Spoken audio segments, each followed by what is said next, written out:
Thank you to my patrons for supporting the channel and making it the best it can be. Hey, fantasy fans, it's Dan here with TreeBeard Book Reviews, and today I'm sitting down with David Dalglish, the author of The Bladed Faith.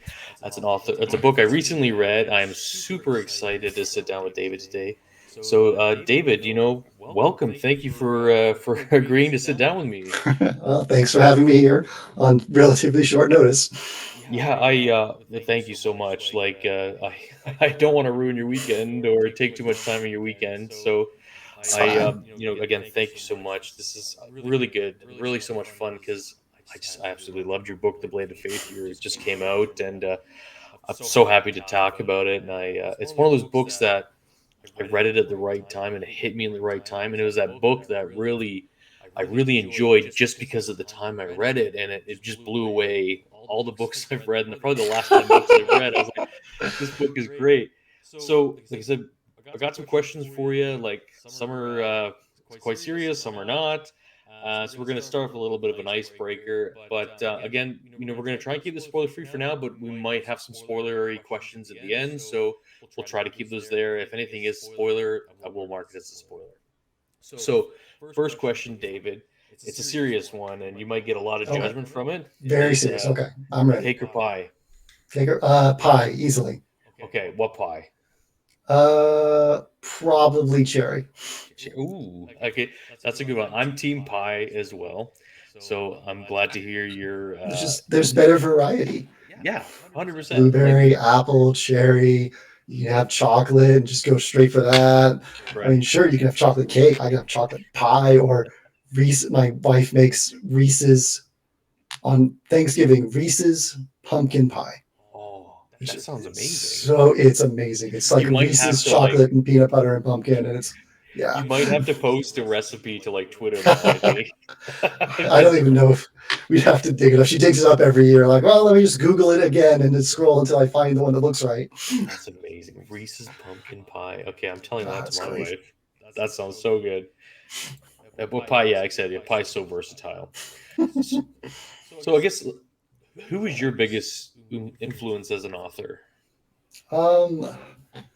Like in terms of like formative years, that's probably going to be R.A. Salvatore.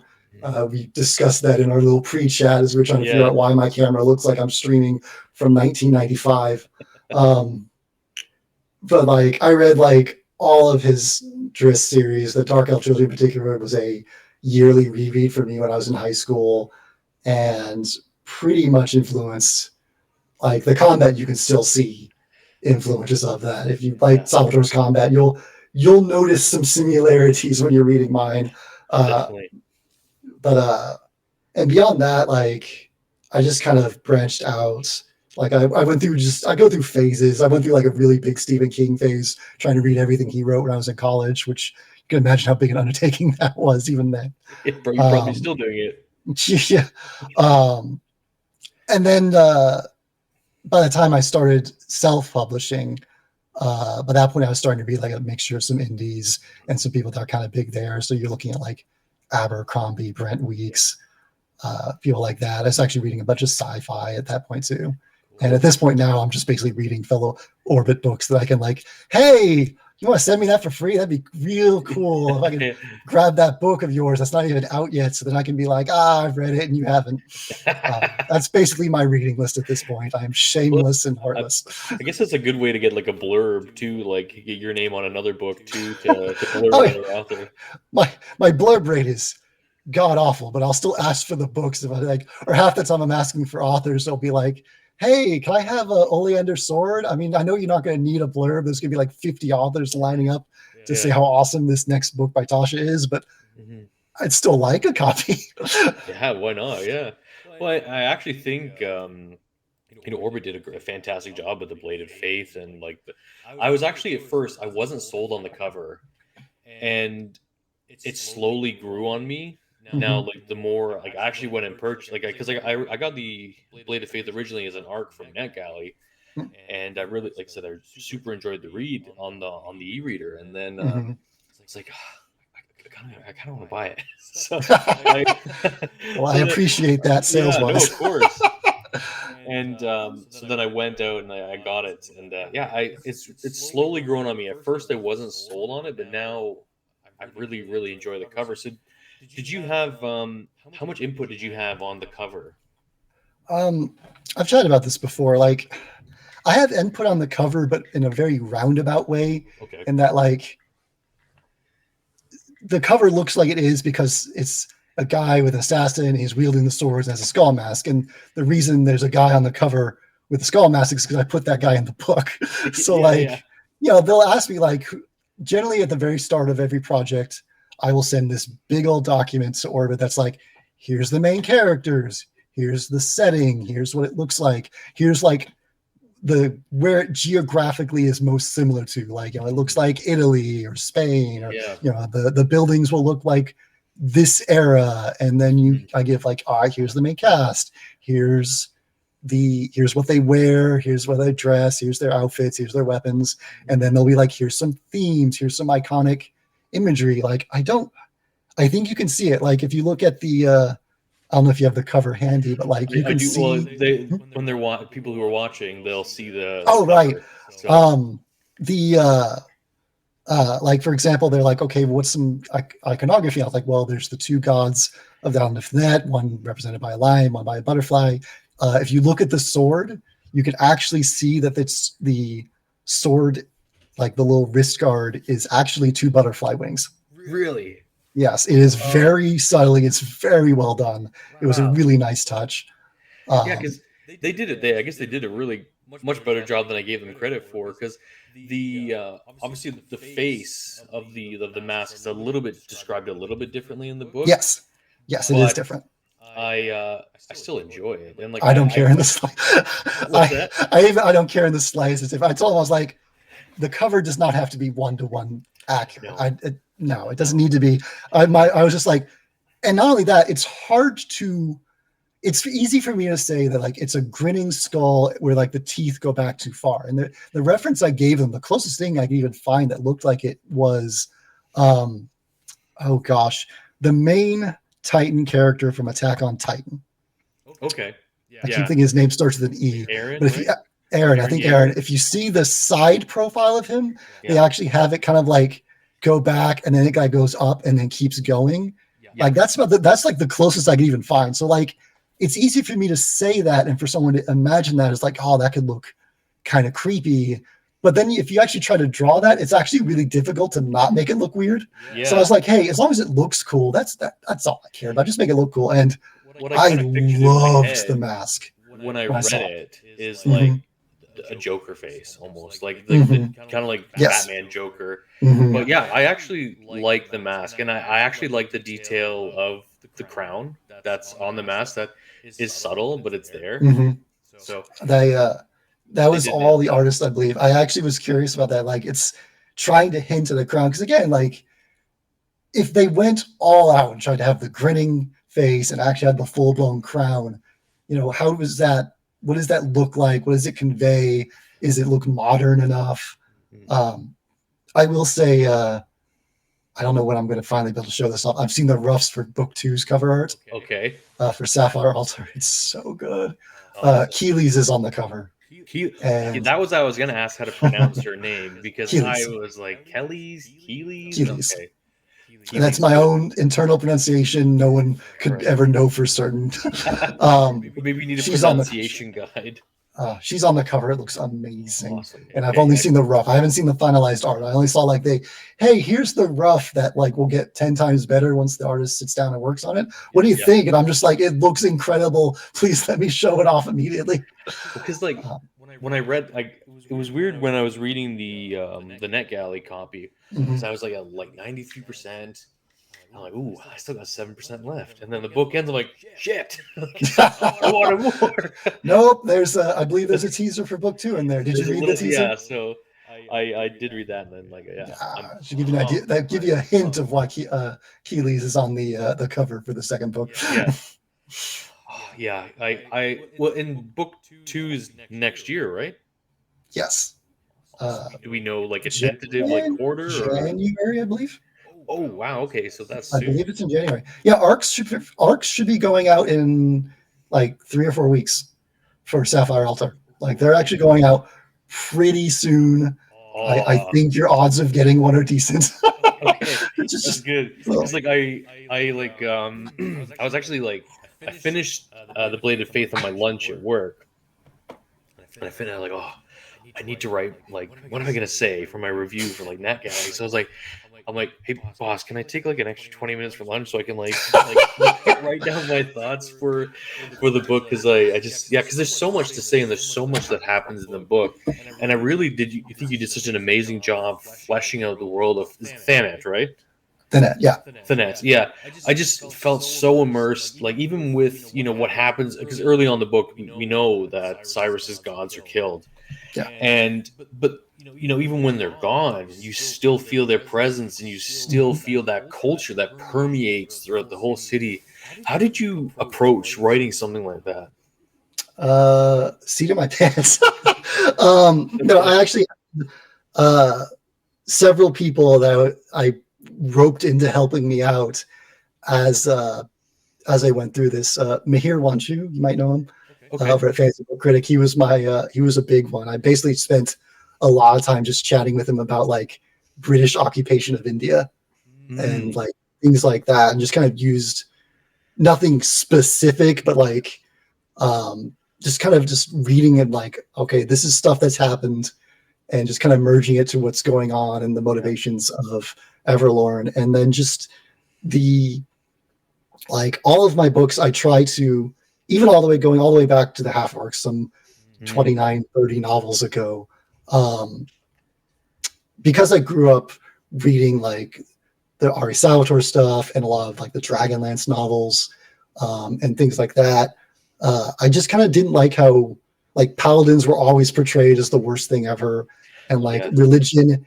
Like I grew up playing like Final Fantasy games, and every single Final Fantasy game, the church is evil and you slay God at the end. Yeah. So like. That's not a spoiler. That's all of them. No. So like, I wanted to like make sure like the Half Orcs has like a quote unquote clear cut. Here's the good God. Here's the evil God. But even then, I want to be like, I want readers to feel like there's a reason someone would worship this deity. Like, there's a point. There's no lore. It's not just. Like, I'll go watch, I don't know, like the Schwarzenegger Conan one, for example, was something I like to joke about, where you like, here's the evil God that's like turning people into snakes and they're just murdering everyone everywhere. And like, oh, it seems like a great guy, like obviously they would have a faith that would spread across the land, But like, your approach to deities and how deities exist and how they become deities was fascinating. It actually... right before I read your book, I recently listened to Small Gods by Terry Pratchett. that was literally what I was gonna mention, And I'm like, this is so similar, like in terms of how like the gods are about, but it was just as well done. Like it was, obviously Terry's coming at it from a point of like satire, but the way you approached it felt very logical. It felt very organic, and especially like you around I think it's like 70% of the book, like you kind of dropped the shoe on like one of the other gods that had been conquered that that you've mentioned. I really liked that. I really liked how it's not just black and white, like it is really a shade of gray. I really wanted to make sure that it wasn't the book starts out feeling very clear cut, and in some respects, it's going to remain still fairly clear cut. Everlorn is a terrible place, terrible emperor, the God incarnate. You do eventually get to meet him. I'm writing his chapters. Not a great person. So like, none of that is going to change. Like the people that are committing horrific deeds are the people are committing horrific deeds, but like. Thanet and the people who've been ruling there and a lot of its cultures, the idea of it being like, oh, they're the perfect, idyllic, did no wrong. Like, no, that's not how things work. So instead, I'm trying to more like, there's some cyclical things happening, and I'm going to hit that way harder in the second book because obviously it gets dropped at like. You say 70%, but that's basically during the climax. Because the climax is like 12 chapters long. Yeah. So basically, obviously, I had no real chance to get into that other than like a little bit of discussion with. But it's you Heelys. laid that seed, like you planted that seed that I could see you pulling on that thread too, like into the second book, because when you leave the book off in the end, like it was Vagrant, and you're just like, this is sick. This is gonna be sick. Oh, I was very happy with that ending. I tried, but these sometimes I always try to make sure there's like a decent hook into a next book that without being like a cliffhanger. But like not a cliffhanger. Oh my gosh, how is this going to get resolved? But I want people to have more of a, oh, I can't wait to see where this is going. 100%. And sometimes I do a better job with it than others. Like my favorite ever was at the end of Ravencaller in Keepers, but like I try to have like really solid, oh, where is this going to go moments, and I'm pretty happy with both of them in both this and Sapphire Altar. It never felt forced for me at all, like where I could kind of see where you were leading me, and then I just kept having this like big shit-eating grin on my face where at the end of the book where I was like, okay, I'm like so in for book 2, because you obviously left it where like it was, you left on a high and also a bit of a low, but it was like, like lay him up, knock him down for like the second book, and I was so pumped. And like the character you introduced right at the end, I'm like, okay, this guy's serious. This guy means business, right? I really I'm actually trying to figure out which character you're even talking about. There's 3 characters in a sense that get introduced in the final like 2 chapters. Yes. I guess I don't want to go into spoilers yet, so maybe we'll leave that for the end. Okay, then I know who you're talking about. I did want to segue into another question, kind of related to the art. The art for the mask, is that like a physical mask they made, or is it like no? This is that it. I know the cover looks like it's a photograph, but that's all just drawn. Like the whole thing. Yeah, that's all. Chase Stone, right? Am I getting the name right? Just unbelievable talent. That's all. I've had a lot of people think that is which is what they did for say Shadow Dance. Yeah. For Shadow Dance, they had a guy dress up and like jump on a trampoline with a wind machine going to get the cloak right. It was great. No, this is all just drawn, and it looks so realistic. I would love it if it was a real mask. I would love to have that. I would ask him, like, did they give you this mask, David? I would be wearing the mask at the start of the interview if that was a real mask. I have no shame in the slightest, but no, it is not. It's all drawn, and that's one of the reasons why I can't wait to see Sapphire Altar's cover, because it's at the point where it looks cool, but none of like the armor and whatnot I know is going to look like real armor by the time he's done. And what they're doing with Keely's like mask and face and whatnot is great. The Paladins felt cool. Like, is it Rayon or Ryan? Rayon. Okay, Rayon. I'll say it right then. No, I really liked when he pulled out his weapons, and then like he could channel like the holy like power through. I'm like, this is like D&D. This is like it's absolutely D&D. It's D&D. It's the Diablo 2 Paladin. That's probably the biggest influence. I spent like a terrifying amount of hours playing Diablo 2 in college when I should have been doing anything else. But no, I actually have a Paladins series of 4 books. And okay, so that I wrote it. A question actually about your back, because like nothing sells like old books like new books, right? Correct. And I really wanted to ask you, like, for readers who have only read the Blade of Faith, like myself, where would you recommend they start? With your back catalog and other books and series. It depends on what you liked most about Bladed Faith. So if you liked the level of like violence and combat and action, Shadow Dance without question. That is basic, and you'll have actually a somewhat similar main hero, even mainly because I actually wrote Cyrus almost as like a introspective take, like going back and looking at a character that was arguably my most popular ever, and kind of like wanting to analyze and kind of do them again, but with way more understanding of what would actually involve to make a character like that, because you have the Vega being this all amazing, powerful, skilled, scary assassin person, and in the Blade of Faith, it's almost an illusion. He's being propped up by so many people, whereas with Shadow Dance, it's very much more a one man sheer force of will. He is Batman, basically. Yeah.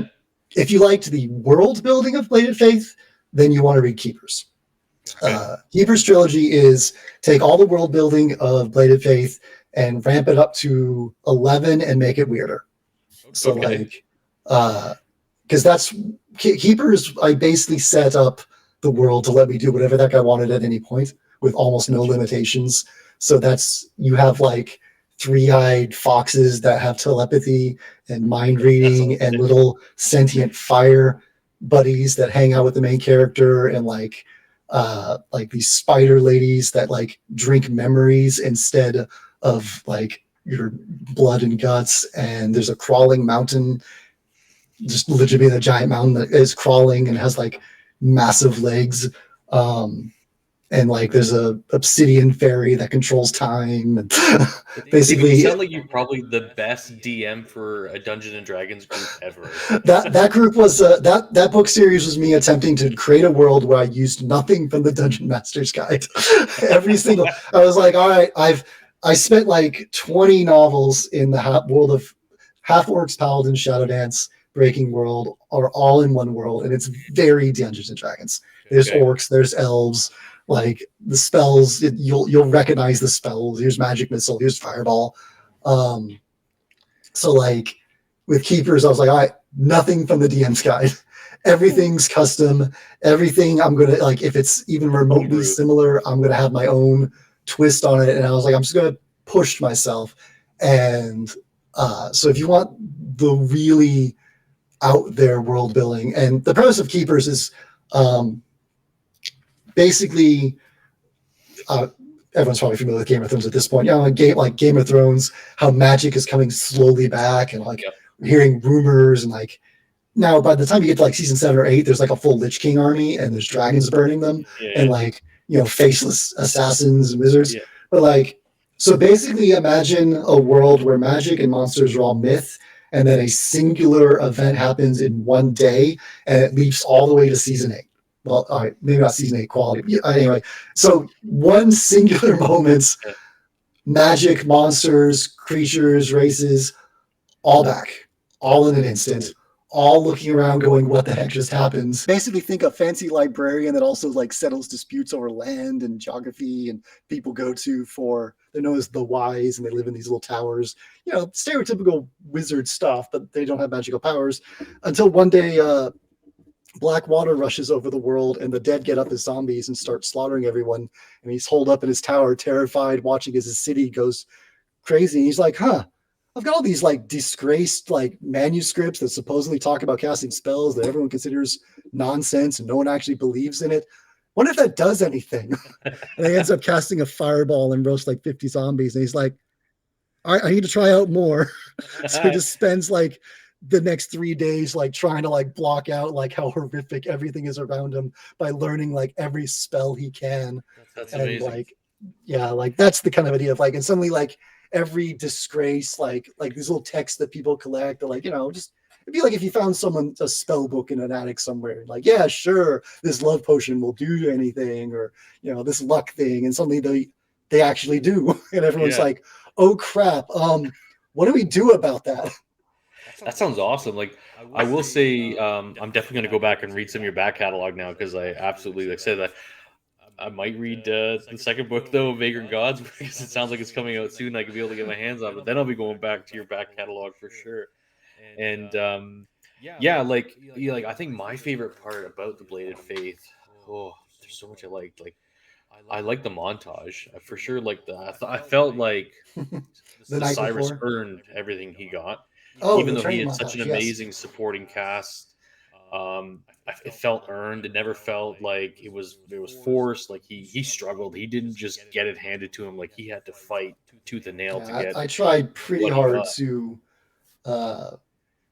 make it feel like, because the whole point of the story is that he's this privileged little prince kid that's like, he's basically just grabbed out of imprisonment and said, "Hey, you're important because you're, a prince and your son and whatnot. So we're going to make you even more important." Yeah. And that's literally all that actually matters. Like the conversations with Stasia, where he overhears his trainer. He's got basically this old, wealthy guy that's basically in charge of the training, and his daughter Stasia, who does the bulk of the training. Yeah. Stasia, the axe, and he overhears conversations between them and the Paladin Rion, and they're just like, he doesn't need to be any good. He just needs to not die on his first mission. He needs to be good enough. Like, he just needs to be good enough to survive. Carry him if you have to, and Yeah. it just like, and my goal for the character was, to have it be a character that would hear that and just be both humiliated and motivated to like, yeah. I'm Yeah. not going to be carried. I'm not going to be this dead weight. I'm not going to be used solely for my name. I'm going to push myself to the breaking point. Well, and hang Cyrus with has a this lot crew of of heroes. self-realization too in that novel, where he is very well aware that like this wouldn't happen to anyone. Like, I'm this person because of my birthright, of my birth. Not I'm not some, if I was some gutter urchin from the streets, I wouldn't be in this position. Mhm. And he's very cognizant of that, and that's why I really connected with Cyrus. Like, I just always felt engaged with his chapters, and I just really loved being in his head. But then I also loved being in the head of like Stacia and is Stasia it and Mari? Mari's Yeah. my favorite character I've ever done. Like Okay. Sapphire Altar's like basically the Mari book. I was just like, Okay. I felt I already liked the side cast when I wrote the first book, and then by the Yeah. second one I was just like, Mari's got so many good chapters. Her character is like the most versatile, fun character I've ever had, and then I can do so much with her character. Mari, for anyone who hasn't read it, Mari is a god whisperer, is what I've named her, and basically, I've tried to establish that like even what gods are in these different worlds, because the idea is overall is that the gods take the shape that the faith of the people kind of forms them into. But this Kinda like nation Small that's Gods. kind of like Small Gods, which yes, I did read. I had a friend give me that when I was in like I think freshman year in college, and it was like, oh, you got to read this. And that was my first ever Terry Pratchett book, I believe. Cognizant of like the Minerva with a penguin, right? Because some artist didn't know how to draw an owl, so he drew a penguin. I don't want to spoil Small Gods, but the Yeah. ending bit where the connection with the turtle and what happens after was pretty freaking formative for me. I've never forgotten that scene. I love that scene so much. Yeah. But within the nation where Mari, Stasia, and Thorda, this little Ally family that's kind of come in to turn the net into their own little personal Vietnam, she's a god whisperer, and the idea is that their gods don't live forever. They have a lot of gods that are much more human, live like 200 years and then die, and then kind of pass on to another, the same overall role. And then god whisperers are meant to channel and talk to these deceased gods and basically give them a voice. Mm-hmm. But what Mari was basically taught by her father is that this power also works on slaying gods from other nations, and where these gods are not very human, but are instead, like Andarius the lion is this winged lion with this beautiful mane and claws, or Lycaena is this like obsidian butterfly with this like beautiful wings that like mold into her chest, and basically she looks like a Final Fantasy summon at that point. And so she basically shapeshifts into something similar to that god if the god agrees to basically lend their power to her. So what I can do with Mari is she's just this cheerful, bubbly, tiny, like little character that just is always trying to be cheerful and happy to everyone, but then will sometimes turn into a lion and murder people, and then worries that maybe she's enjoying it too much. I always like the juxtaposition with Mari when she's like baking everyone cakes, and she's like, hope you love my cakes, and then she was just a lion. Just like cookies that she made, and like Cyrus is just looking at her. He's like, you've got something on your face, and she's like, oh, it's blood. There's sometimes it's left over after I change back. I definitely did get a chuckle out of that. Like, no, I really staring at her in horror. Yeah. I was I won't lie, I was so worried for Mari in the book, and I'm kind of glad to know that you really like her because I was like, God, don't I might spoil have given Mari, up. David. I torture those I love most, by the way. Apparently, because I really connect with both of the sisters, like Mari and Stasia. I think it's really poignant too, like you said, you make like Thanet, like they're Vietnam, like is it Mikwo or Mikwu? Miko. Miko, Miko. okay. Yeah. So I'm pronouncing it wrong. Oh, it's fine. You have no reason to know how to say it That right. felt like Vietnam in like my mind, like in terms of like the way you set it up, that like there's the guerrilla fighters and like Mikwo, and they just they threw down hard, and they really kind of, it almost like it was like a mix of like Vietnam and Thermopylae in my mind, where they kind of got like they had to go in the back way to get them right. And I really really loved, like, are we ever gonna get to go to Mikwo or Mikwo? Probably not, unless it's like via flashback type stuff. I'm Okay. trying to bring elements, an arrival of a certain character in one of the final chapters. I don't know if you caught. I guess I can't really spoil anything with the name. Raheem's connection Okay. to them. Did you catch where Raheem is from? I guess I didn't. Okay. I'll have to. Is that- I said I got my copy upstairs, so maybe I I'll gotta check make the sure. notes. Is that in the book? Did I say where he's from? Oh, I don't know if I'm spoiling book 2 or not. Oh no! No, I would have swore I said where he was from. The country they betrayed. Oh, like the neighboring one, right? Yeah, Yes. Yeah. that's where Raheem's from. Yeah. Okay. That's why Raheem recognizes the smell of Mikoan blood on the island. That's right. Guess what I get to have fun with in book 2? Okay. All right. There's someone with a very legitimate grudge against the sisters on the island now. Yeah.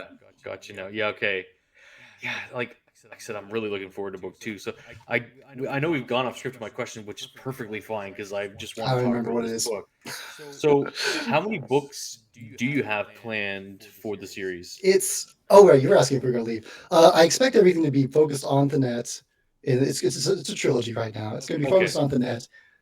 If there is going to be little bits and pieces outside, but like it's going to be like either flashback or something like that. It's given the story and what's going on, it's pretty hard to go elsewhere unless I literally take like the group and sail 3 months back to the mainland.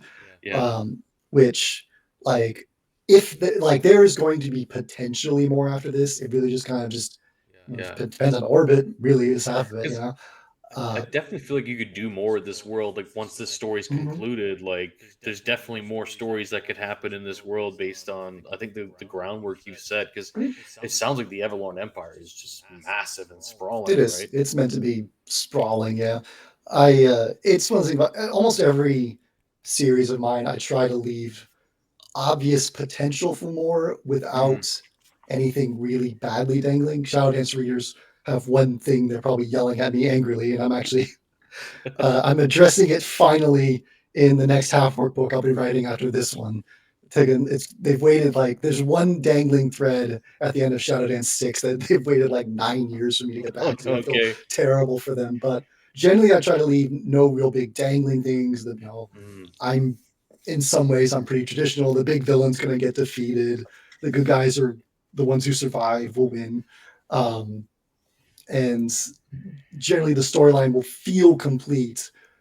I mean, you're talking to someone that like very much just like binged and lived on like Star Wars, for example, to where like obviously, I know that they've made them at the time. I was watching them. There was no sequels or prequels or sequels at the time, but like you could obviously continue more with Star Wars, and then they eventually did. And I read the Thrawn trilogy over and over and over again as well. So like, like that kind of like. Star Wars is clearly done at the end of Return of the Jedi, but there's also clearly more you could do, and that's where I try to leave each trilogy on. That's where Vagrant Gods. I mean, I've written the ending on the 3rd book already, so like that's amazing. Where it ends. There is potential for more, but like I basically. Are you in the process of writing book 3 right now? I've got like 130K done on it. Wow! So it's that's great. So like no, I've got like 10 chapters left. Until I'll be done. So then I'll be doing the edits and then sending them to Breet. So yeah, it's mostly done. Like I write out of order at this point pretty badly. So like the 10 chapters that are left are like all battle scenes scattered throughout the novel where it's just like I'll write it later and I just keep skipping around and writing everything Hit else the now. points you want to hit in that. So now I've got this. The same thing happened with the third Keeper's book as well. I get to the end and I've got this gauntlet of battles I need to write, just one after another, and they're always the hardest thing for me to write because I have to try and keep everything in my head and try and not. I've written like 30 novels now, and I have to find a way to make he swung his sword at the bad guy and the bad guy blocked sound interesting and new and not repetitive every single time. Like it's exhausting. It's a challenge for everyone writing in a sword and kind of sorcery world. I get told I do it well, and I do believe I do it well, but oh my gosh, I hate writing it. That was actually one of the questions I was going to ask you. Like, do you enjoy writing the combat? I guess you answered that. I enjoy. How to describe it? I enjoy the big epic moments that like end the combats or like start them. But those are usually like little mini conversations. The best way to put it is I like doing the duel between Luke and Vader in Empire Strikes Back. Yes, they're fighting, but they're also mostly just like talking to each other. Cyrus v. Magus at the start of the fight, for example. Well, Cyrus v. Magus post a certain event. That type of event where anytime anyone gets like an anime style moment where like they go Super Saiyan, that's a ball to write. Because like I did feel in this book like the characters didn't have plot armor. Like I felt like there was real stakes that I actually did feel like you were going to kill one of the main one of the POV characters. I had it in my heart. I'm like, okay, I just have to accept it. And I'm not gonna like it, but it's gonna happen. But I really felt like they were all in danger, and they, no one would have been safe. But especially in that last, few chapters, it was literally like knife fight in a phone booth where it just I just couldn't put it down. Because you kept switching from like Stasia to Mari to like Cyrus. I'm like, shit, you left every chapter on like kind of a cliffhanger. Like, okay, we're coming back around again. So the last. See, you haven't read the Half Orc. Anyone that's read the Half Orcs, take your fear you feel right now and magnify it tenfold. That's anyone that's read the Half Orcs, because I was for a while in my crazy youth days, I was murdering a point of view character at least once a novel. Wow. Like I took pride in like being ruthless because I was like it was just overall just almost an immature rebellion against the Dark Elf. The Salvatore books are a very good example. There was a character that was like, they have plot armor, at least in the early novels. I don't know about Thousand Swords on when I stopped reading, but like the characters had plot armor. It was always had plot armor, and then one of the main characters actually died, and it was a huge shock and a big deal. And then he just brought him back like one book later and didn't actually stay dead. Cheap, right? And I was just like, no, you need to actually kill him and keep him dead. So basically, I started doing that. And then I was also like super edgy. I was writing like the first Half Orc book, and like actually the first two Half Orc books were just one book. I split to try and make it more. So after reading things of like length and whatnot for pitching to agents, and I just took one book and chopped it into. It's basically just one long book. Okay. But I was also like, I'm gonna like. Sounds pretty sick. I was like, I'm gonna take like a fantasy novel, but like put the ending of Rabbit Run in it type of concept of like, it's gonna be dark and gritty and brutal and characters dying, and I've traumatized all the readers who love that series now, because by the time you get to like book 9, the body count is massive. Well, I mean, I don't think you held back in this one either. Like I did in this one. Well, I mean, compared to my other stuff, this was probably the nicest book I've written to my characters. I'm dead serious. Compared to every other series I've written, this was the nicest one. Oh man! Like, that's got me interested, though, David. I will tell you. like I said, the Half Orc's the most brutal, but like Shadow Dance, I kill off a bunch of POV characters and Paladins, like pretty much I will kill a POV character. I am Okay, good to know. absolutely willing to, and at least one dies in book 2. Obviously, no spoilers on who that will be. Ooh, Uh, ooh. one of my favorite scenes to write to. And it's going to be fun. Like I killed off a main point of view character in Ravencaller, and I got like Breed. I was getting the edit notes from my editor Breed, and she was just like it's just like basically incoherent sobbing but in editor form. And I was just like, right, you haven't read it, because she had just mostly started with like the third Seraphim book and then like the first Keeper's book. So I hadn't really done like the main point of view character like killed off, and like because one of the things I try to do, I'm gonna pick on Aragon because he's got like $10 billion. I don't care. Where like a character will die that's close to the main character, and they'll shed like the single tear, and then forget about them the next chapter. No, I've tried to like in the Half Orc series and whatnot. Like a main character dies, like grats. The next chapter is the funeral. I hope you like listening to the people make their funeral speeches. Like I will absolutely like stab and salt. The second Half Orc books, I had an actual real life friend basically say they got to a character death in the Half Orc second book where they flung the book against a wall and were like, nope, done. And then and I've had multiple people like, nope, can't go that far. Sorry, you traumatized me. I'm done. Those are like the books that are like the most memorable. Like an author I really enjoy recently is Christopher Rocchio. Like he's a sci-fi author writing Sun Eater, and in book 4, yeah, he didn't hold any punches. It wasn't my favorite book, but it's the most memorable. That's for sure. And I think Fonda Lee is like queen of that for me right now. What's that? Fonda Lee. Jade City and yeah, I was okay with that. I didn't mind it. No, as in like she really, like people die. It's just like, no, don't stop it. Yes, I don't want to feel like this. Oh, my heart. But yeah, when I'm writing it, it's like when you wrote the injuries for some just even like villain number or henchman number 2, like their wounds were like, I'm like, God, like that had to hurt, and then they die painfully for like 30 seconds. So like I do like the vividness of like the wounds and the injuries that you deal to your characters. It's one of those tricky things to where like I've got really powerful characters, and almost all my stuff I've got really powerful characters that spend a lifetime playing D&D and playing video games, and it's gonna happen. So the thing about that is like, how do you try to make that still feel real? Like, because you can lose it. You could just have like, here's plot armored character A obliterating 100 people, and you're like, and it doesn't have any impact. It doesn't mean. And I'm trying to, like, I've got these really powerful characters. Like the little group that's assembled is incredibly powerful. They basically, it's the little Avengers. The Avengers go to Vietnam.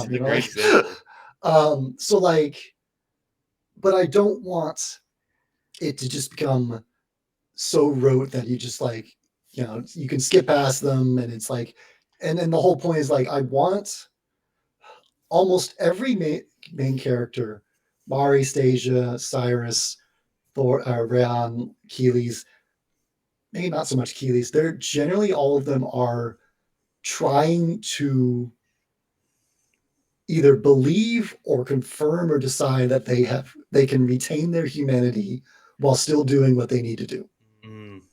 They're all looking, and for that to matter, for a character to be like, can I still be a decent person while I'm also going out at night slaughtering people, in this insurrection? For that to mean anything, what they do has to actually be violent, has to actually feel traumatic, has to actually be horrific.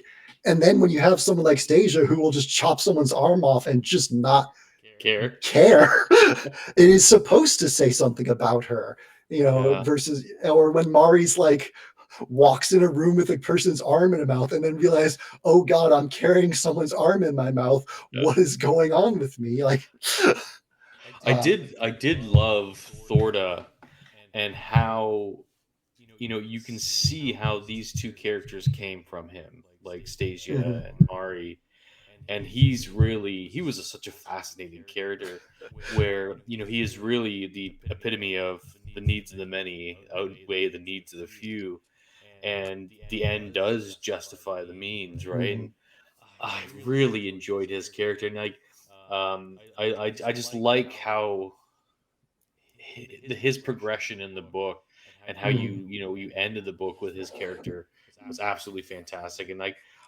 I I shouldn't have felt shocked, but I did, and I loved it. Like, I just love that, what you did with that character at the end of the book, and I hope everyone who read it enjoyed it just as much as I did, because it was one of my favorite parts. Megan O'Keefe read it and she sent me a message. She started calling Thorda Ice Daddy.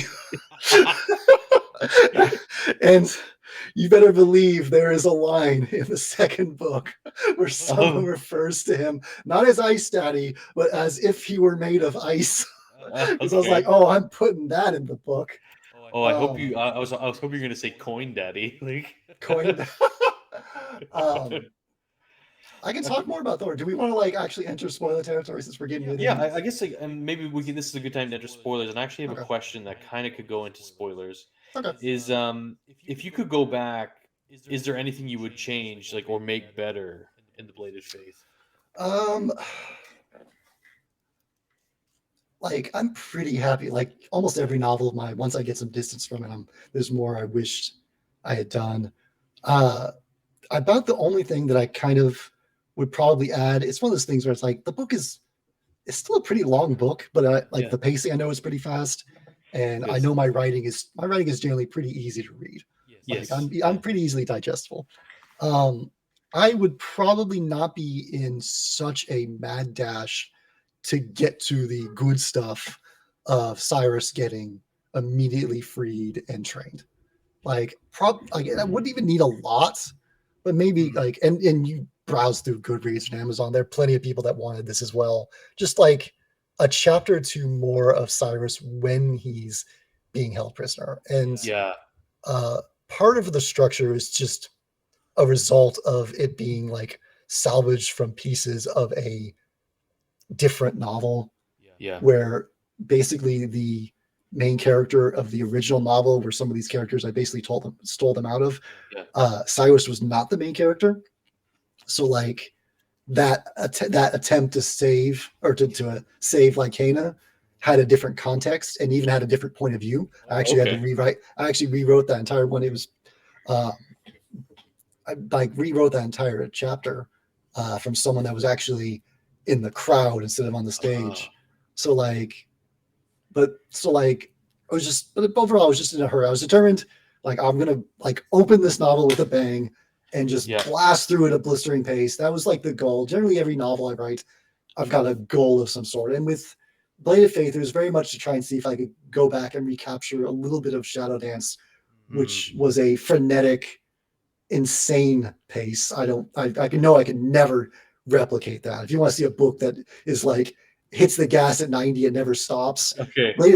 Shadow Dance is insane. Dance of Cloaks in particular is I can't I look back at that novel and go, what the heck were you thinking? Well, and Um like, yeah, this is what I felt with this book. Like, there was like a lot of gas, yeah, and but it does give you moments to breathe. And but yes. I still felt though like Cyrus's trauma was real, and he Mhm. did relive it a lot. Like, you Yeah. brought that back up with him, where he pictures his parents A dying, lot and of he people want to pictures the see ships. the stuff he relived, like the flashbacks when he's like trying to like when he's forced to go to a dance. He's like, Yeah, I with don't know how to Gordian, dance. right? I don't know how to dance. And Dora didn't teach me to dance. He didn't care about that. Like wanted to see more of that. And then part of it may just be some people have just expectations. Yeah. You get the gist of the plot and go, oh, it's going to be like him like slowly trying to rebel and like no, I yank him out of the imprisonment, Yeah. skip forward 2 years. I've got a training montage to do. Yeah, and like I was talking to someone in my Discord, and their biggest complaint was that, oh, the training montage was too long. I'm like, it wasn't even that long. It was like 15% of the book, like, and it was earned. Like There's it didn't a feel overdone at all. there is a lot that, like, I've just accepted. Generally, you have to, like, you shouldn't even be reading reviews at all. Like, any authors that listen to me, don't do what I'm doing. But I'll read the reviews. There are people that think the training montage was too short, and people that thought it was too long, and Yeah. people that thought it was the best part of the book. So it's like, that's when you take the feedback and go, I'll just set it aside over here and go, I did the best I could, and there's no pleasing everyone. Yeah. I ended up, like, I was scared the training montage was going to be too short when I wrote it, and I actually tried to extend it a little bit and my editor wanted me to extend it a little bit as well, for the same fear of, hey, you're having the character go from clueless, never held a sword before, to scary, I'm fighting paragons. Against paragons, yeah. Got to make sure, like, that is justified, as well as the fact that, hey, there are people that love a training montage. Yeah, well, Like, like I said, I guess we're in the spoiler territory where, like, I felt it was good, like when he, Cyrus is kind of confident he's going against the. He's like, I'm gonna beat Ray. He's an old dude, like he's an old guy, and then Ray dusts him, right? just And he just, completely like, embarrasses him. it puts, it puts the reader too in perspective. You're like, damn, like Rand's serious, and Rand's a paladin, and he was getting dusted by Paragon, so like Cyrus has a long way to go. And then trying to establish, like, hey, at that point, I think Cyrus has only had like a year and a half. Yeah. And it's like, hey, how good can a 17-year-old get at sword fighting in a year and a half, Yeah. And the way I've always looked at it in my mind is like, okay, I don't have the ability to fully understand training for combat against giant dudes in plate mail. So what I've kind of mentally done in my head is like, okay, he's training for the Olympics. He's training to be among the best in a field physically. So like, okay, could someone go from I'm a normal schmo that just barely even works out to I'm now ready to qualify for the Olympics in a year and a half? No. Yeah. Like, of course not. No. And that was supposed to be the big realization. Like, no, you may be undergoing a brutal training regimen, but you still have time. And spoiler territory, also rumors needed to be seeded. Thorda had work to do. And I don't know if you charted, you may have to think back on hindsight, but like, we're very spoiler territory now. Just FYI.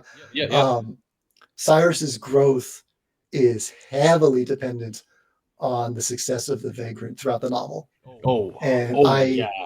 I did my absolute best to hide that. When you drop that, like, in the last 5%, I was like, son of a bitch, that's good. Because then you really, like, I really started thinking, like, God, everything he did as the Vagrant led him to being successful at the end of this novel. Did you catch it prior to the fight with Magus, or was it only when it was revealed to him? I was thinking this because, you really set it up with it was Gordian, right? The king or the regent. What's his name? Yes, Goldleaf. Right? Gordian. You're right. Yeah.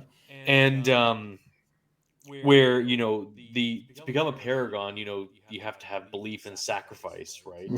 And the people of Thanet are starting, like I said, it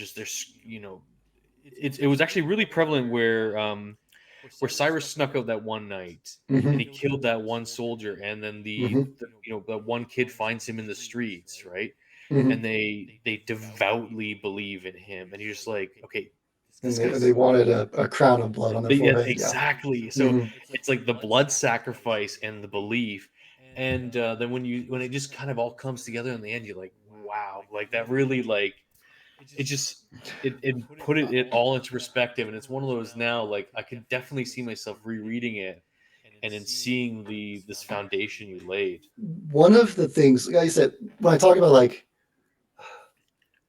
Bladed Faith is me trying to, like, kind of go back and analyze my own, like, some of my earlier stories. I think you can start doing when you've got like 30 novels you've written.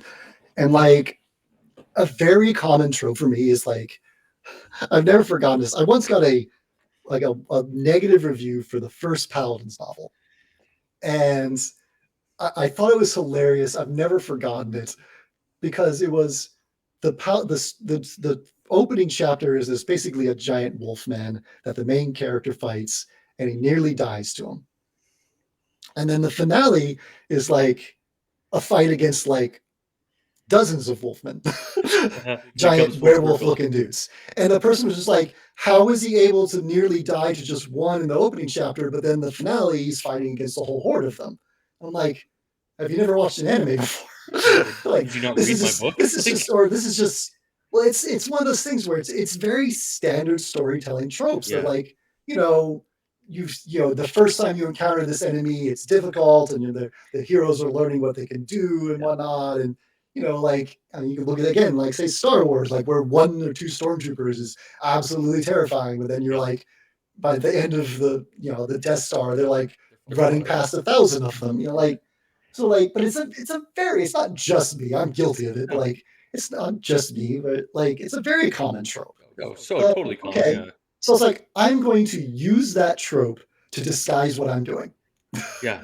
No, So like, it worked for me. So like, it was trying to balance that without giving it away or making it too obvious or make it too hidden. But like, by the time he is fighting, like, basically I nearly have him die to a Paragon the first time he fights one. Yeah. And I make him very clearly like try to do like, oh, he swung at me and he tries to block and he's like, oh, this was stupid, I'm about to die. So by the time I have him like fight against Magus and having him actually block an attack, it's the exact same attack that the first Paragon he fought does, and he actually blocks it. I even have Magus be shocked, like, what the heck, you're just a regular human, and I just swung like a giant two-handed sword that's like Cloud's giant Buster Sword, and you just blocked it, what the hell. Well, and that's where I kind of clued it. I'm like, yo, is he doing this? And then you confirmed it for me. I'm like, yeah. I also have him using his little teleporting shadow ring more often than he should be able to. That was really cool. Like, that little addition at the end, that the addition of that ring was, I think, just added a cool factor, right?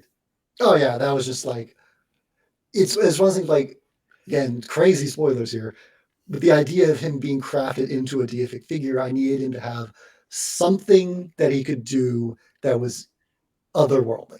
Yeah. Something that people, if they saw it, would immediately think that's not human. Now, it's basically borrowed power. It's not his own. No. But it fits the mystique he's doing, this ability to appear and reappear through shadows. And I like how you build on that, because like, even though it's borrowed power, the way the belief and like it just becomes a power, then it is no longer borrowed power, it's his power. It's his power. He's like, he uses it and then starts realizing I don't actually need it. I think at the time he's just like not even thinking about it. He's just like, maybe the ring can be used more often than normal. Maybe Thorna was wrong or something like that. I will say my favorite introduction was Stasia in the book. Like, because you're reading Cyrus up till her entrance, and Cyrus and Mari, and then Stasia enters the stage. You're like, oh, this is the third POV, and then she cracks onto the scene, and like with the soldiers in the bar, and I'm like, oh, what is she gonna do? And then she just runs these guys over. I'm like, yes, like this is such a good entrance for his character, where you immediately establish like you do not mess with Stasia. No, like, she's awesome. She's fun. Her weapons are probably the most anime thing I've ever done.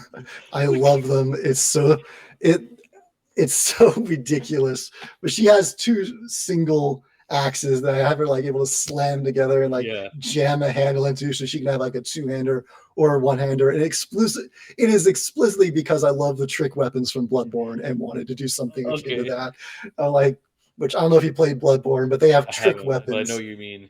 They're used to, it's to help them fight giant monsters and stuff. So they have like trick weapons, which are basically 1-handers that they can then extend or whatever to fight bigger enemies. I'm like, well, she would need one. She would dual wield against like a bunch of horde or whatever, but then it's time to fight a Paragon. Well, time to get the 2-hander out. Or you haven't seen my full power yet.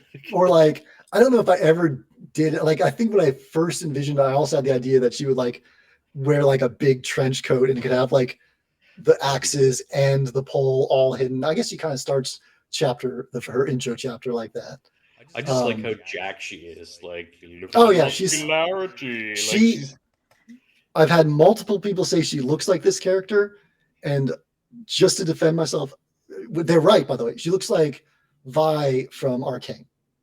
that's what I pictured. That's exactly what I pictured. That is what everyone says she looks like in their head. They're not wrong, but I did make her character before I watched Arcane.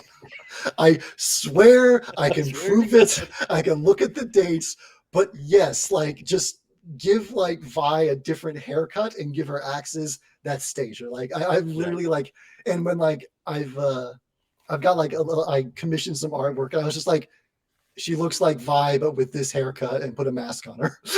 I was like, I just surrendered to it. Her relationship too. I was rooting for her relationship the whole time, and I was like, "Oh God, David, do not kill her! Like, kill her." I'm trying to remember her partner's name. Cassandra. Yes, Cassandra? yeah. Like, do not kill her. She's precious. She should not. And I got everyone with that part. Dude, every single editor at Orbit that edited that part sent me angry messages or left little notes, or I thought you were going to kill her here. You had me in pieces at one point where I was like, she's dead. Like she's 100% dead, and I'm so upset.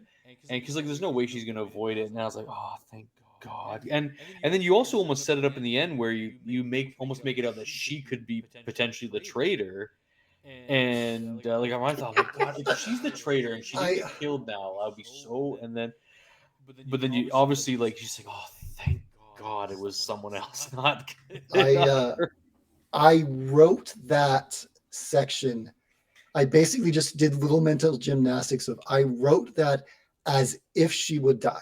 Like the way I wrote it, the way I drew it out, that was all as if how I would have written it if I planned to actually kill her as a character, and then just didn't. You feel the heartbreak of Stasia because she knows, like she's so like into like she's fought so many battles and it's like she knows that she's gonna watch her partner die at that point, and then when she doesn't, you're just like, ooh, like you take this deep breath. Like I actually remember holding my breath when I was reading that part, and then I was like, when I put it down, I was like, oh.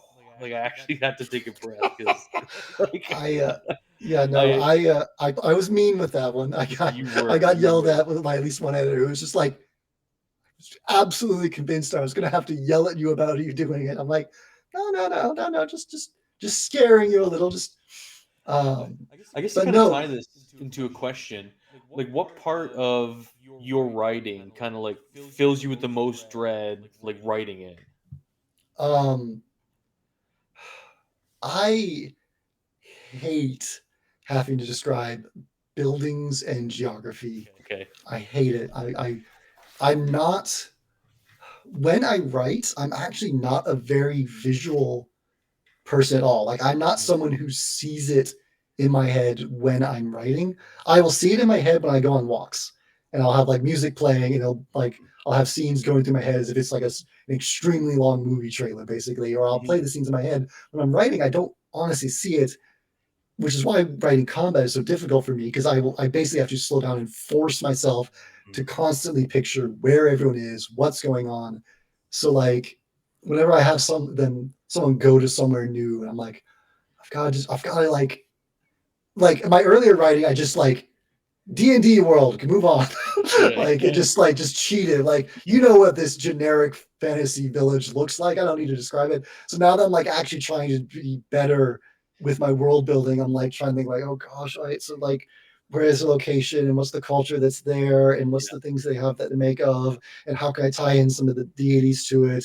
And half the time I will literally just like write my little bracket and be like, describe this later, and then keep going just so I can maintain momentum. And I'll suffer through that during my editing where I'm not trying to develop a flow and just sit there like grumbling and write what ends up being like a paragraph. You know? Do you write to an outline then, or do you discover it right?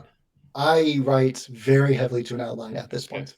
I will add like crazy. Like I will add, what will usually happen is I'll have the outline and then I'll add chapters as I go, as I start feeling out where things are missing, and I'll make changes. But for me to write out of order like I do now, I have to have an outline. Yeah, I mean, I So can I definitely tell like the authors I seem to like the most write to an outline because they have this goal and purpose, and they know when to hit those high and low notes for the reader, and you can totally tell that with your writing. And I had an inkling that you wrote to an outline. don't read the Half Orcs then. I didn't. Oh no! Seat in My Pants. I did Seat in My Pants for almost all of the Half Orcs, all of the Paladins. It was the final Paladin book that I actually started to write out of order. I wrote the ending backwards. Hmm. I wrote the very last chapter, then I wrote the chapter before it, then I wrote the chapter before it. And I did that until I got to the start of the climax, because I had gotten to the climax and had no idea how to continue it, and was just so overwhelmed and daunted by all the stuff I knew I was going to do. But by the time I got to the Keever's trilogy, I started writing far more of an outline, like basically starting to work with Orbit. Really did that because I've got to be able to pitch it, Yeah. and just what I would used to do. I started off very small. Like I would write, like when I was doing it by Seat My Pants, I started doing like, here's the next 3 chapters, Mm.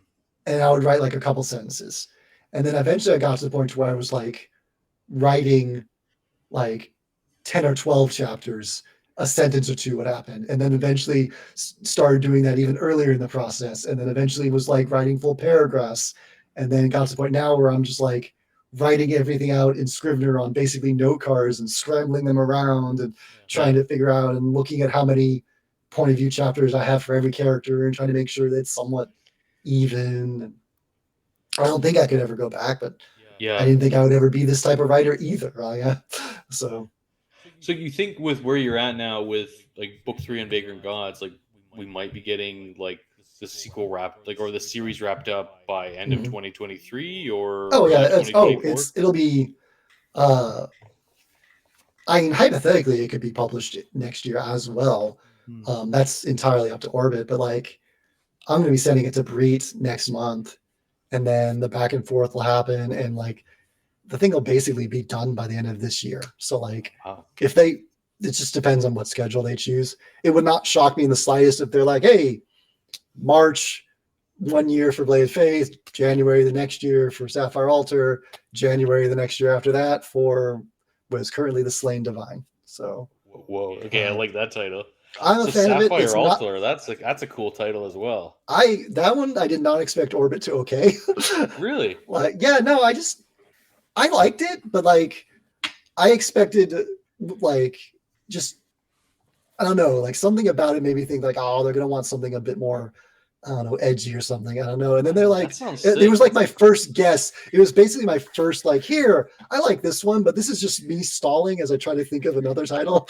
And then they're like, oh, hey, by the way, we okayed the Sapphire Altar. I was like, really? Oh, that's awesome. That means, because I was actually thinking of Slain Divine being book 2's title.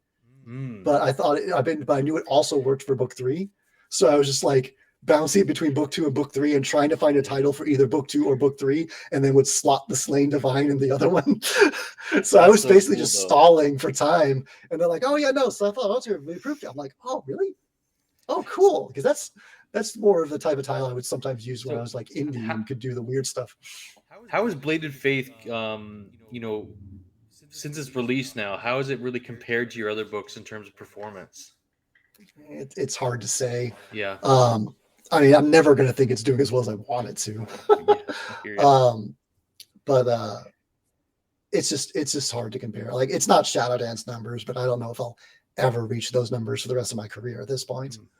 But it's doing fine. It's what I'm really curious as to see is Orbit's pushing out the arcs very strongly. Yeah, like, they're getting a lot of, and I believe they're going to do a similar push for Sapphire Altar's arcs. Cool. Which they're getting that out way sooner than I thought they were going to. Yeah, I'm going to be checking NetGalley and then over the next 3 weeks because like I'm actually moving in 2 weeks, so I'll have like I think 3 weeks from now I'll be on holiday, so I'll be like checking NetGalley. I mean, like they send me the little internal list, and according to the internal list, like arc should be going out like early next month, possibly even later this month. I don't know. Like I said, I haven't seen the finalized cover arts, so obviously they need that before they send them out. Well, even when I was reading Bladed Faith, like I think I got the arc a week before the book came out, and it still said, like the art wasn't ready for Yeah, that copy. So the arcs of Blade of Faith were not sent out near as early as Orbit wanted them to. I know, just standard things like they had a horrible time getting the artwork in on time. Nothing to do with Chase. Don't get me wrong on that. Like, Chase was fantastic. It was just they had several artists they wanted, and a lot of them were booked full or couldn't do it. And by the time they got Chase, and then Chase was I think their number 2. Okay. And Chase was freaking amazing. But they had to then get slotted into Chase's schedule, which then of course meant waiting for him. Of course. And then all of this was I think they were hoping to get it out for December, and then it got pushed to January, and then it got pushed to March. It got pushed back a couple times, and just publishing as a whole, that was where they were having horrible issues getting printers. Yeah, to be big print on issue. Pretty much everyone I knew was getting their books pushed back a month or two. Yeah. So when I got mine pushed back, I was like, I kind of figured it would happen. So with this one, I believe they're getting the arcs out much closer to when they would like to get the arcs out. So yeah, that's awesome. Yeah, because now I'm really looking forward to it, and like I said, it's definitely one of my favorite reads of the year. It's really up there. It's just Sapphire Altar is so much better. Okay, all right. I've been telling, I have never been as confident about a book I've written as I have with Sapphire Altar. I think it's the best thing I've written, and it's not even close.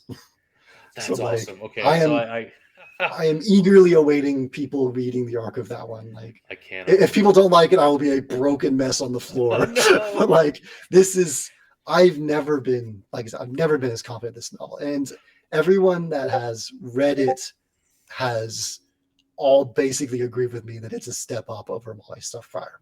Amazing. That's so I can't wait. I'd love to chat with you about Sapphire Altar, because it's actually just been a pleasure to speak with you. It's been so much fun, and just getting to know about you and your writing process, and just kind of gushing over the Bladed Faith, because like I said, I had such an enjoyable time with it. And hopefully people, if you've stuck around to watch this and you've read the Bladed Faith, and if you haven't, you've been part of these spoilers, read the damn Bladed Faith. You were warned. Yeah, you were warned. Yeah, it's such a great book for me, and I'm really glad you wrote it, David. I'm definitely one of those authors now where I'm going to be going back to read your back catalog, and you've automatically already become an auto buy author for me. Oh, thank you. I said, now I'm definitely going to be applying for the art for Sapphire Altar if I can get it, and from what if you're you saying don't, about let the me know. cover, I'll make sure you'll get it. Okay, perfect. And you'll have to tag me when you get your art because I'm sure you'll be maybe doing a spread on Twitter, or if you can release it on there. I have no idea. I had 3 or 4 sites all asked to be hey, can we do the reveal for the cover for Blade Faith? And Petrick won that one out. Okay. And I suspect something similar will happen for Sapphire Altar, and I do not yet know. It's not even finalized. Huh? Do you have a newsletter on your website? No, I should, but I do not. Okay. So we could plug your website. Say if there's a newsletter, sign up for the newsletter. I'll just end up posting it on Twitter. Okay, that's the only thing I use. I follow you on Twitter, so as soon as I see it, I'm gonna be retweeting it. It'll be on there, that's for sure. It'll be pinned. I'll throw it up. It'll be my pinned thing, and I'll be screaming about it for a while because, it's so good. Do you have an idea who you want for the cover of book 3? Yes, but I can't say who. No, of course. It's a spoiler for many reasons saying who is on the cover of book 3. Who I would want on the cover of book 3. Obviously, Orbit will decide, and they'll work with Chase. Yep. But it sounds like they will be putting who I think will be going on and who I want. And you got Chase locked in for all 3 then? I actually don't know that. Chase is doing book 2. Okay. I do not know. I had 3 different artists do the 3 covers for Keepers, for example. So change happens. As far as I know, Chase will do book 3. It is not set in stone, guaranteed, because that's just not how things work. Is he selling prints at all for the Bladed Faith? The artwork? If I am not aware of him doing so. Maybe I'll do some research possible, but I'll have to look into that. It's possible, but I do not know if, and I'm pretty sure he would be allowed to. I have no idea. I'm not even going to pretend to know how all the rights of all that works. Yeah, I hear you. Yeah, that is outside my knowledge. I'll take care of the writing part. I'll leave the rest up to Orbit. I'll just like shout out how great the art is and try and show it to everyone that looks at it. But yeah. Well, I'm actually really kind of looking forward to fan art. I'm not gonna lie, for like just a Vagrant and the Paragons and Stasia and Mari. Like this series can have some banger like fan art. Oh, if anyone ever makes fan art, like please, for the love of God, tag me. I would absolutely love. I wish I was an artist that I could. I know there's a few people in my Discord who are kind of artists, so like maybe I can like, hey, you should read this book and maybe draw something. If they do, you better tag me or they try for see sure. it. No, I love any fan art. Like, oh yeah, like my gosh. So yes, I would love to see it. And there's obviously, but I'm pretty sure every author in existence has like scenes they would love fan art for. And I was weak. I went and commissioned a couple scenes, or the one scene with Cyrus in the library. I don't know if you saw it. It's on my pinned tweet. Oh, actually, check that out. I commissioned the video. I commissioned. You should show it up right now. Yeah, I will. Yeah.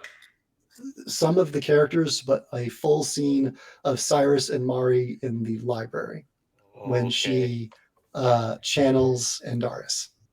I actually had oh gosh, I cannot think of the artist's name. I had them draw that scene. I can pull that. I'll pull it from your Twitter when it comes up. And yeah, it's on. It's still on my pinned. You can find it. Okay. It's great. Yeah, I was like, that's my favorite scene from the book. That's my favorite chapter, honestly. Awesome. So like, I was like, I need at least a drawing of that. Yeah, because I'm trying to think of my favorite scene. That's tough. That's tough because there's so many. My favorite to write or anything that involved the gods and like laws of reality starting to break. I love writing that crap. Love it to death. So like anytime I can have some emotional, heartbreaking moments tied to like grass growing in the library and the walls fading away and like Cyrus breaking down like about how he's too late yet again and Mari just sitting there like patting on the head like, you don't know anything, do you? I'm trying to think. I think my favorite is the ending with like when you subverted the expectations at the end, where those characters hung, like those 40 like victims hung, and like I for sure thought like Cyrus is gonna save these people, and I just love that subverted expectation where there's this loss, but there's still this victory by Cyrus, and it was so powerful. Like like he overcame, but because of that loss, right? It's so like there's so many layers to it.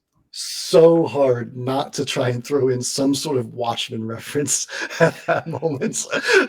Like, you thought you were going to save the hung people. I hung them 40 minutes ago. That was all I had on my head the whole time I'm trying to plot that twist out. It's like, I'm just recreating the end of Watchmen. It was so good. That was meant to be a shock. I've had some people have been like, hey, I saw it coming, which when they do, like, awesome. If you were paying attention, you could see it coming. All the stuff's in there. If you were like, hopefully you weren't bored on the way. If that's a bigger issue. But yeah, no, that moment of shock was definitely really, really fun to write. And the hope was that it hits. Like, every book in this trilogy has at least one moment like that in it that like I hope hits. Like that's like I really hope it hits, and like the ending of book 2 is got a similar type of like, man, I hope it is. I think it will. It hit when I told both my editors, and so like I'm just like fingers crossed. Like now I think I might have pulled it off because it was powerful when it happened, but then it was even more powerful after the fact with Thorda, right? And how his explanation for why he did what he did. And how he learned from his mistakes, and he wasn't going to make the same mistake again, and he wasn't going to let the Vagrant die, right? When I pitched it originally to my editor, I described it as what if you found out Alfred betrayed Batman? That was how I Oh, originally pitched it. that's good. Now, the thing is, Alfred's a lot more cuddly and likable than Thorda. Yeah. So, because it doesn't quite work that way, in that I obviously have to have Thorda be a different personality type given his history and going from war to war. But that was the initial inspiration for the twist, is that type of the person that brought in, the orphan and trained him up and helped him become this superhero is the one that does the betrayal. It's a shame. I cut it when it's something that probably would have worked if this was like a movie or whatever. But like that scene that Thor describes where he takes the mask and basically tells his husband, "Hey, I'm going to betray you later." And I actually had that as a flashback when Cyrus goes to open the door to confront Thorda, is where that flashback happens. And then it cuts back to Cyrus. But the way everything happened, I couldn't justify keeping it because most of what you learned from that flashback, you had already learned through other moments. I ended up adding in the moment where Cyrus and Thorda talk about Rhodes, his husband, to basically, I wrote that chapter because I couldn't keep the flashback later, but I loved everything that was in that flashback. So I just grabbed pieces of it and flung it. Like, fine, if I can't get away with the flashback, I'll just have Thorda tell the story during story time. Yeah, and it worked, and it felt organic. It never felt like you're just dumping exposition on me. Like it had a purpose at that point in the story. The most obvious I might have been was when he tells Mari not to hate him. Like that was at the end of the whole, like, of that night before. Yeah. And that was probably That the was most weird obvious. at first. I'm like, why would he say that? He's feeling some guilt. Yeah. But and so for Stasia and Mari, are they his adoptive daughters? Or is that answered in book 2? No, it's answered in book 1. It's a type of line that if you're reading fast, you might not catch it. In the chapter where Stasia is talking about when they went with their, I believe she called her blood mother, up the tree. Okay. The blood mother is a surrogate. So Mari and Stasia are both had a surrogate mom, and that's who was there. So who one of them is like Thorda's and one of them is Rhodes? Biological, and one is Thorda's. You probably could even guess based on overall, like, how Thorda treats them. Yeah. So so that's what's going on there. And then I thought I mentioned that she died during the initial invasion, and young enough that like Mari barely even remembers her. I think that's how I set it up. Like, the problem with having so many, Blade of Faith went through a lot of iterations and changes. So when I'm trying to remember what ended up in the final version, I may be wrong.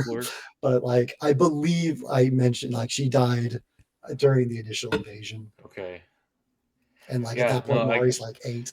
Like I was so enamored with like Mikwo, because like just the way you described it, and like even just the look of the Mikwoans, I was like, this place is probably hard. Like I just pictured them as like Viet Cong Spartans. Like I needed it to be something like that to justify. Like I was like, all right, I need a place that was hard to conquer, but also fairly small. I was like, all right, so what would be a hard place? Like, all right, let's make it hard to get to, brutal geography. And then once I'd settled with that, then I started devising what the people would be like. And like, I knew what the gods would be like from basically the beginning. And you will get more of Mikoan culture and stuff like that. Cool. Obviously, Raheem showing up is a pretty big tell that I'm not done with that backstory. No. I think he's just going to be a force of nature in the next book. Oh, Raheem was I felt kind of bad in that, like, the opening of the novel is this like almost high fantasy, and that you have these two gods battling, and then like you have one of the other gods dying like 2 chapters later, and then like things kind of like calmed down a bit. Mm, Like it's mostly like humans and superhumans fighting each other, with yeah. Mari being like really the only outside deity type magical Yeah. presence. Other than like minor things like, you know, like Sinshain or swords or whatever. Yeah. Raheem was my attempt to let readers know that between that and the teaser for the next book, like, hey, that stuff's coming back. Is Like, is he a demigod, or is he like he's like a paragon at the next level? um, Or you can't give it away yet? I believe I called him a humbled, correct? I Yes. believe I said he was a humbled, and he's got chains, and like with a bunch of magical runes. Yeah. So he is a humbled god from a conquered nation, currently wearing magical manacles and being escorted in by priests. I will Yeah. let you figure out from that evidence what that means he Okay. probably is and what's going on and all that with that. But he's fun. I love Okay, his yeah, character. that sounds like that's probably even a great place to like probably like leave the listeners at too, where it's like, ooh, like yeah, David, you gave us another like another clip, not a Yeah. cliffhanger, but another Oh something yeah. to Like, anticipate. oh no, I've given you a tiny bit of info of a character you'll meet in chapter 2. Oh well, I just want to say thank you so much, just for even just sitting down with me for just over an hour here, and I've had so much fun, and just meeting you, talking with you, and picking your brain, and That's all good. I can it's ramble for a very, very long time about my own books. Just pity my poor editor who will be on the phone with me for like 2 hours and finally be like, David, I've got meetings. I need to go. Well, I honestly, David, like I would love to have you back on, like once the second book drops, because I know I'm going to read it. I'm going to be all over it. So, Yeah. and I'm going to be watching your Twitter for when that cover art drops for. So the name of book 2 again is the The Sapphire Sapphire Altar. Altar. Okay. Yes. Are you going to be doing any? I guess last question. Are you doing any like travel or kind of signings Nah. for the books? No. Nah. I will be selling signed copies of like Orbit always sends like a big box of like all of them, and I'll try and sell. I sold through almost every single copy of Blade of Faith I have, and I'm And they can currently get trying those to on your order even website. more. Um, they're currently sold out. Yeah. I'm in the process of earning more, but you can get them on my website. Not yet. I took the link down for obvious reasons, but I will Okay. be adding them. I'm trying to get in the process of getting a bunch more, but I was kind of overwhelmed by how many people actually wanted signed copies. I'm Yeah, used to Mike. only selling a What? couple. Maybe once Sapphire Altar's up on your website, maybe there'll be some more signed copies There will of be more Blade of signed Faith. copies of Sapphire Altar, uh, but I'll try and tweet that. Generally, I'll post it on Twitter and Facebook anytime I do stuff like that. Well, again, just thank you so much. I wish you all the success with the Blade of Faith and the Sapphire Altar. And like I said, I'm gonna be all over it. Should you get to read it, I hope you enjoy it. Hope that I haven't overhyped it too much. Oh no, I love I it. Thank you think so you'll much, have fun. If David. you like the first one, I think you'll like the Oh, second. I guarantee I'll love it. So, anyways, guys, that's enough from us, and we'll see you on the next one. Cheers.